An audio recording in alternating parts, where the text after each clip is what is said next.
आता हे बघा, फायनल अकाउंटचा कोणताही क्वेश्चन सॉल्व करताना आपण काय करायचं, सगळ्यात पहिले हे लिहून टाकायचं.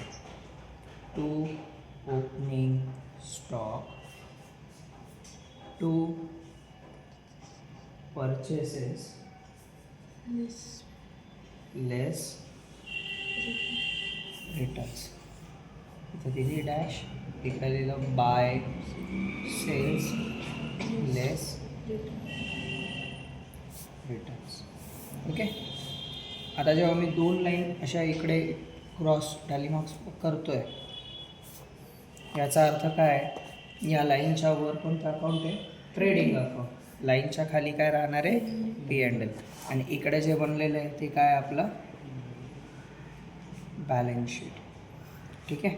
बॅलन्स शीट ॲज ऑन जी पण तारीख असेल 31 March 2018.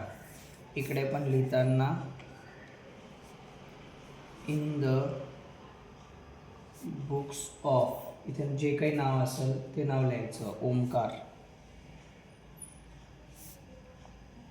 Trading and P&L account as on, नाही सॉरी, ॲज ऑन नाही, for the year ended 31 March 2018. ठीक आहे. आता सॉल्व करायचं आहे. सॉल्व करताना कसं सॉल्व करायचं, सगळ्यात पहिले इकडे ॲडजस्टमेंट्स बघायच्या. ज्या ज्या ॲडजस्टमेंट्स असेल त्या काय करायच्या, मार्कआउट करायच्या. आता क्लोजिंग स्टॉक कधीच आपण मार्कआउट करत नाही का, तर त्याचे दोन इफेक्ट, म्हणजे एखादा आयटम आपण रेकॉर्डच केलेला नाही ज्यावर त्याचा काही फरक पडणार. पुढे काय, write off 1200 bad debts and create a provision for doubtful debts. म्हणजे RDD, बॅड डेट्स आणि RDD हे कुठे मॅटर करतं, आपलं डेटर्सला. म्हणजे डेटर्सवर किती ॲडजस्टमेंट आल्या माझ्याकडे, 2, 1, 2. ठीक आहे. आउटस्टँडिंग एक्सपेन्सेस, लीगल एक्सपेन्सेस होते 750 आणि वेजेस आहे 225. इकडे लीगल एक्सपेन्स शोधायचा, लीगल एक्सपेन्सला टिक आणि वेजेसला टिक. ठीक आहे. त्यानंतर charge depreciation on office equipment आणि मशिनरी. ऑफिस इक्विपमेंटला टिक, मशिनरीला टिक. आणि लास्टला काय आहे, इन्शुरन्स. इन्शुरन्स कुठे दिसतंय का इथे, ठीक आहे. आता जे मी टिक केलेले याच्यावर आहे ॲडजस्टमेंट्स. ॲडजस्टमेंट्स जिथे असती ते लिहितो आपण इनर कॉलमला. मी जेव्हा RDDचं शिकवत होतो तेव्हा तुम्हाला सांगितलेलं होतं. आणि नेट अमाऊंट्स लिहितो आपण आउटर कॉलमला. ठीक आहे. ॲडजस्टमेंट्स इकडे पण आपण शिकत होतो तेव्हा पण मी तुम्हाला सांगितलं होतं. बघा, जे जे ॲडजस्टमेंट आहे ते कुठे लिहिले होते, इनर कॉलमला. आणि जे नेट अमाऊंट्स असतात, जे टोटल केल्यानंतरची जी अमाऊंट असते किंवा ज्याच्यात काहीच फरक नाही आहे, त्या अमाऊंट कुठे लिहितो आपण, आउटर कॉलम. ओके. ॲडजस्टमेंट्स मार्कआउट केले. आता आपण जे करणार आहे त्याला म्हणतो आपण पोस्टिंग. ठीक आहे. डेटर्स काय आहे रे बिझनेसची, ॲसेट आहे, ॲसेट साईडला लिहिलं डेटर्स. अमाऊंट किती आहे, 45,000. किती ॲडजस्टमेंट आहे याच्यावर, 2. पण दोन्ही पण मायनसवाला ॲडजस्टमेंट आहे. मी काय करतो, 1, 2, 3 लाईन सोडून देतो. जेव्हा पण मी ॲडजस्टमेंट करेल तेव्हा करेल, एक गोष्ट लक्षात ठेवायची, पहिले सगळी पोस्टिंग करायची, मग ॲडजस्टमेंटला हात लावायचा. तोपर्यंत ॲडजस्टमेंटला हात लावायचा नाही. फायदा काय असतो याचा, 12 मार्काचा क्वेश्चन आहे. 12 मार्कामध्ये 6 मार्काला तुम्हाला पोस्टिंग आहे, 4 मार्क तुमचे ॲडजस्टमेंट आहे, 2 मार्क तुमचा cross profit, net profit, balance sheet, total, या सगळ्या गोष्टी. मुलं काय करतात, ॲडजस्टमेंट करायला लगेच घेतात, मग कुठे ना कुठे चुकतात, तो क्वेश्चन टॅली तर होत नाही, मार्क निघून जातो आणि पोस्टिंग पण राहून जाते. तर पहिली सवय काय लावायची, पहिले फक्त ट्रायल बॅलन्स सॉल्व करणार, मग ॲडजस्टमेंटला हात लावणार. तोपर्यंत ॲडजस्टमेंटला हात लावायचा नाही. ठीक आहे. आता दुसरं काय, ओपनिंग स्टॉक. आपल्याकडे ऑलरेडी व्हॅल्यू आहे, किती आहे, 11,550. मग काय आलं आहे, परचेसेस. परचेसेस लिहितो आपण इनर कॉलमला, 53,250. आता भलेही याच्यावर ॲडजस्टमेंट नाही आहे, पण रिटर्न्स असतात ना, परचेस रिटर्न असेल तर ते मायनस करायचे. सेल्समधले सेल्स रिटर्न काय करायचे, मायनस करायचे. काय आलं आहे, सेल्स रिटर्न आलं आहे, इथं लिहून टाकलं मी 1050. सेल्स रिटर्न हा क्रेडिटला जातो, परचेस रिटर्न हा डेबिटला. ठीक आहे. त्यानंतर आलं आहे बॅड डेट्स. तुम्हाला मी बॅड डेटचा फॉर्म्युला शिकवला होता. काय फॉर्म्युला होता, एकदम सोपा फॉर्म्युला आहे. लाईनच्या खाली एक लाईन सोडून द्यायची. काय, 2 bad debts old add new bad debts add new RDD less old RDD. हा फॉर्म्युला परत रिवाईज करायचा असेल ते व्हिडिओ टाकलेली आहे, त्याच्यात बघा परत एकदा. 10 वेळा एकच गोष्ट क्लिअर नाही करणार आहे. ठीक आहे. फॉर्म्युला शिकवला होता, ते बघायला पण लावलं होतं. एकदा गो थ्रू करा परत एकदा. पूर्ण फॉर्म्युला लिहिला.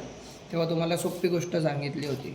काय सांगितलेलं होतं मी, की ट्रायल बॅलन्समध्ये जे काही येतं ते काय असतं, ओल्ड, आणि त्याचे किती इफेक्ट असतात, एक इफेक्ट. बरोबर. ॲडजस्टमेंटमध्ये जे काही येतं ते काय असतं, न्यू, त्याचे किती इफेक्ट द्यायचे असतात, 2. आता हे बॅड डेट्स कुठं आलेले, ट्रायल बॅलन्समध्ये आलेले, सिंगल इफेक्ट आहे, ओल्ड बॅड डेट्स आहे. इथे लिहून टाकले मी 600. ठीक आहे. त्यानंतर काय दिलं, rent, rates and taxes. Sorry, इकडे 2 रेंट, रेट्स अँड टॅक्सेस 2617. आता ह्या लाईनला का लिहिलं मी, नेट अमाऊंट आहे. याच्यात रेंटमध्ये काय ॲडजस्टमेंट आहे का, नाही, म्हणून डायरेक्ट कुठे लिहिलं मी, आउटर कॉलम. मग काय दिलं त्यांनी, इन्शुरन्स. इन्शुरन्सवर ॲडजस्टमेंट आहे का रे दिव्या, मग तोंडाने काय मी बोलणार का. 2400 एक लाईन सोडून दिली. ठीक आहे. मग पुढे काय, ऑफिस इक्विपमेंट्स. काय, बिझनेसची ॲसेट आहे, बॅलन्स शीटच्या ॲसेट साईडला लिहायचं 2 ऑफिस, 2 वगैरे नाही लिहायचं रे, ऑफिस इक्विपमेंट्स 42,900. म्हणून मी म्हटलं होतं की ट्रेडिंग, P&L आणि बॅलन्स शीटमध्ये काय काय येते हे पाठ करा. लॉजिक्स पण दिले होते. ज्यांना लॉजिक नाही जमत त्यांनी लिटरली पाठ करावे लागतात, पण मग हे या गोष्टी कळतात की कुठे काय लिहायचं. ठीक आहे. आता ऑफिस इक्विपमेंटवर ॲडजस्टमेंट आहे. तुला झोप येते तर नको बसू इथे, लक्ष काही देत नाही आहे.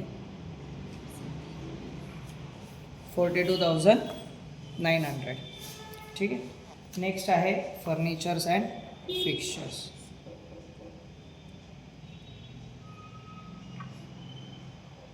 ॲडजस्टमेंट नाही आहे त्याच्यावर, डायरेक्टली आउटर कॉलमला 28,500. मग आहे कॅश ॲट बॅग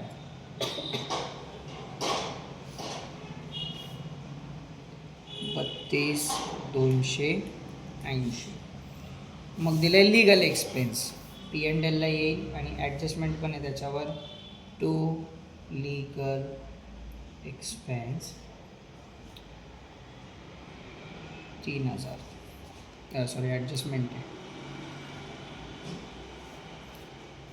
एक लाईन सोडून दिली. मग येईल ॲडव्हर्टाइजमेंट 2 ॲडव्हर्टाइजमेंट 1,800. ब्रोकरेज पण P&Lलाच येईल 2 ब्रोकरेज 2,100. ड्रॉईंग्स आपण काय करतो, कॅपिटलमधनं लेस करत असतो. कॅपिटल जे काय असेल ते असेल, पण आत्ता ड्रॉईंग्स आपण काय करायचं, इथे लेसमध्ये लिहून टाकायचं 3,000. त्यानंतर असतो वेजेस, ट्रेडिंगच्या डेबिटला ॲडजस्टमेंट आहे त्याच्यावर 2,250. Coal gas fuel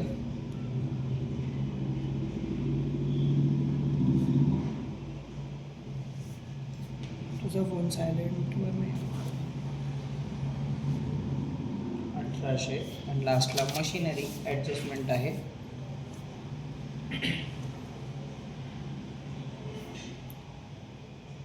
12,000. एक लाईन दिली. आता क्रेडिटचं बघायचं. क्रेडिटला काय माझ्याकडे कॅपिटल 1,20,000. मग सेल्स आहे 60,750 मायनस करायचं आणि जी अमाऊंट येईल ती इथे लिहून टाकायची. 007 59,700. ठीक आहे. त्यानंतर पुढे काय असणार आहे, रिटर्न आउटवर्ड म्हणजे परचेस रिटर्न. इथे येणार 450 मायनस करायचं 0,0,8,2,52,800. ठीक आहे. नेक्स्ट काय आहे, डिव्हिडंड रिसिव्ड, पैसे मिळाले बाय डिव्हिडंड रिसिव्ड 2250. क्रेडिटर्स बिझनेसची लायबिलिटीज आहे, इथे लिहिलं क्रेडिटर्स 37,500. त्यानंतर आहे बँक ओव्हरड्राफ्ट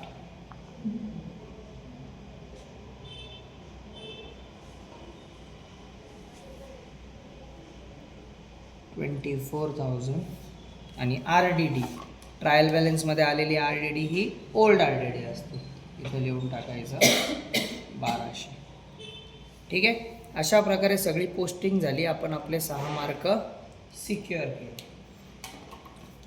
आता यायचं ॲडजस्टमेंटला. ॲडजस्टमेंट, प्रत्येक ॲडजस्टमेंटचे किती इफेक्ट देणार आपण, 2. सगळ्यात पहिले ॲडजस्टमेंट काय सांगितलं आहे, closing stock is valued at 42,000. Closing स्टॉकचे इफेक्ट कुठे जातात, पहिला इफेक्ट जातो ट्रेडिंगच्या क्रेडिटला, खालच्या साईडला लिहायचं इथे एक लाईनवर, बाय क्लोजिंग स्टॉक 42,000.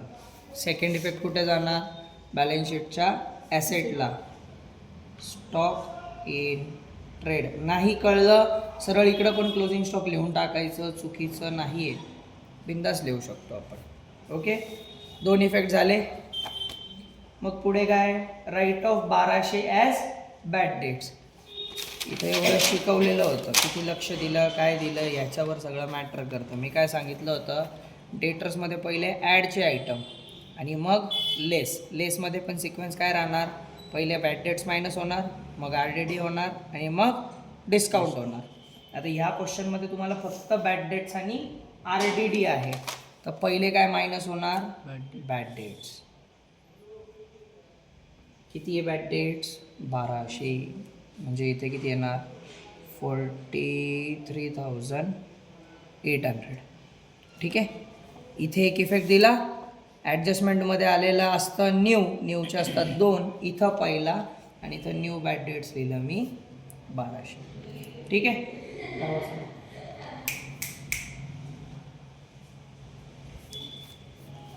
त्यानंतर सेकंड गोष्ट काय, RDD किती आहे, 2% on debtors, less RDD at 2%.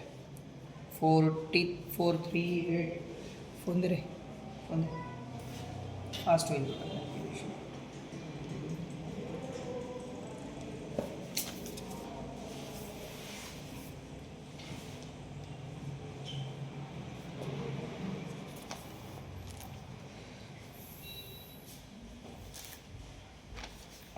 43,800चे 2% येतात 876. इकडे येणार 42,924. ह्याचा RDDचा लगेच सेकंड इफेक्ट कुठे येणार, न्यू RDDमध्ये 876. लगेच इकडेचे जे चेंजेस आहेत सगळ्या जागा भरल्या आपण. 4 गोष्टी होत्या, 1 2 3 4, 4ही गोष्टी भरलेल्या आहेत.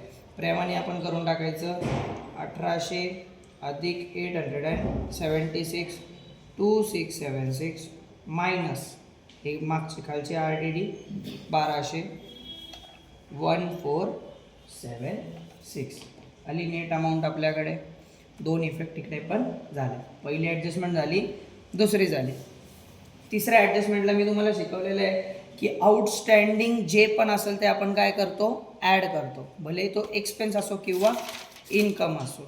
इकडे लक्ष द्या, हे बघा आपण लिहिलेलं आहे आउटस्टँडिंग एक्सपेन्सेस. ट्रेडिंगला आलं तर ट्रेडिंगला ॲड करायचं, P&Lला आलं तर P&Lला. इथे तुम्हाला लीगल एक्सपेन्सेस आलेलं आहे P&Lला. इथे मी काय करणार, ॲड आउटस्टँडिंग 750, इथे त्यांना 3750 आणि वेजेस किती आहे 225, ते आलं ट्रेडिंगला.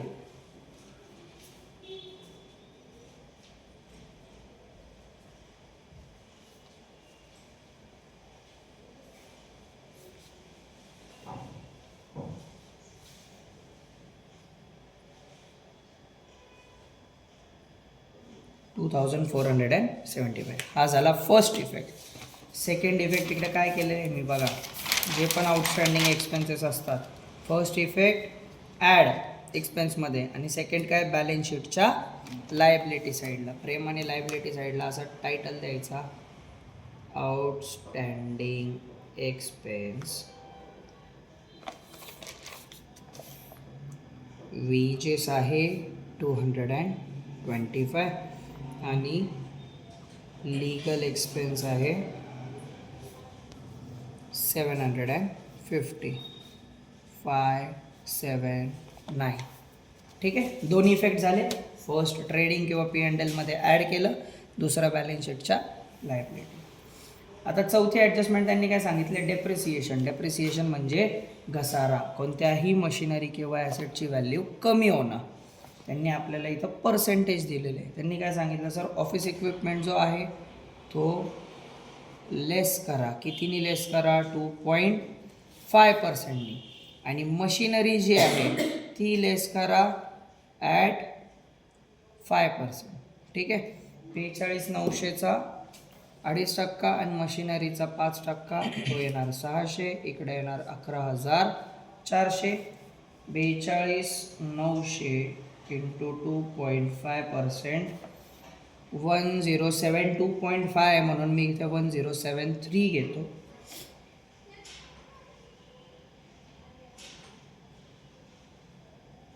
इकडे येताना येणार 41,827. ठीक आहे, हा झाला फर्स्ट इफेक्ट, बॅलन्स शीटच्या ॲसेटमधनं मायनस. दुसरा इफेक्ट, माझा हा खर्च आहे म्हणून इकडे मी नाव देतो, असं टायटल देतो, टू डेप्रिसिएशन ऑफिस इक्विपमेंट 1073 आणि मशिनरी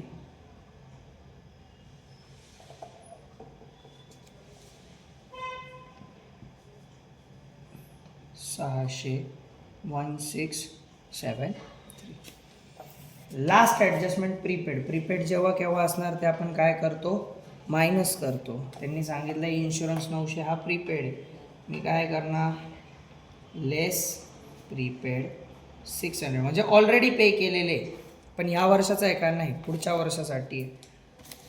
सेकंड इफेक्ट, बॅलन्स शीटच्या ॲसेटला प्रीपेड इन्शुरन्स 900 आहे, सॉरी इकडं चेंज करावं,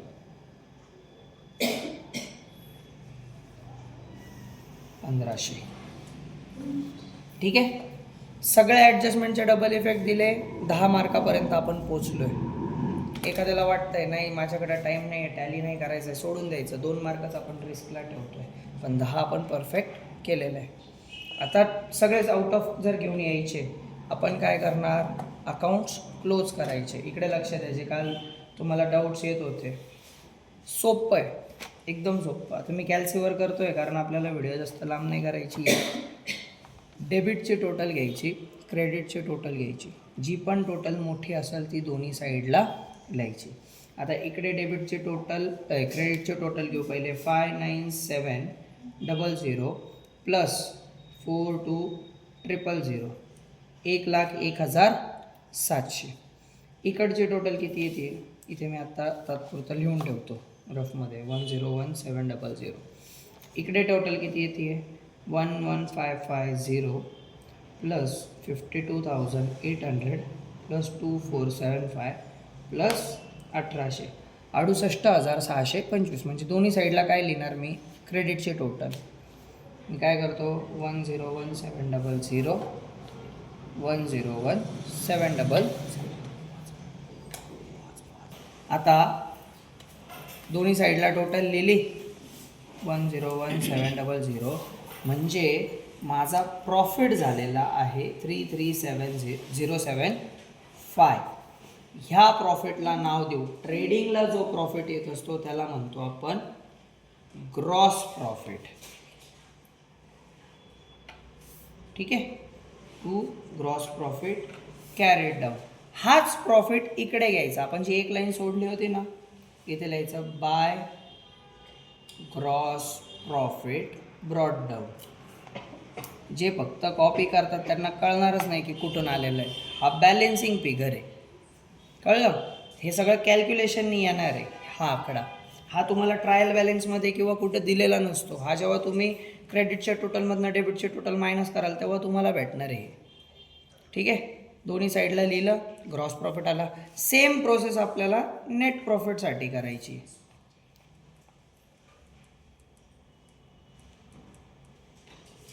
नेट प्रॉफिटला क्रेडिटला माझ्याकडे 33,075 प्लस 2250.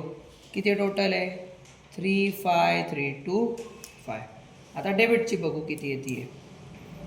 फॉर्म्युलानंतर माझ्याकडे आले 1476 plus 2670 plus 1500 plus 3750 plus 1800 plus 2100 plus 1673.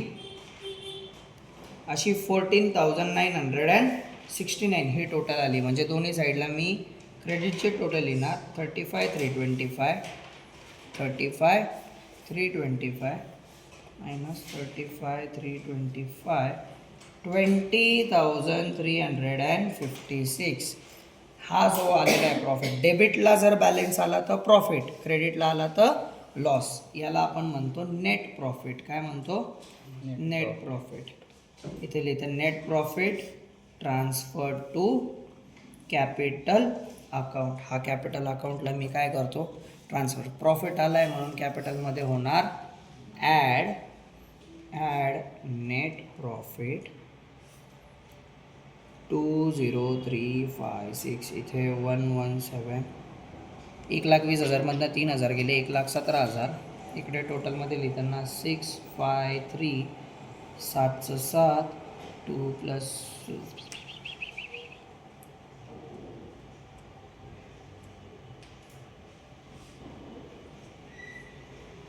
काहीतरी चुकलं आहे माझं.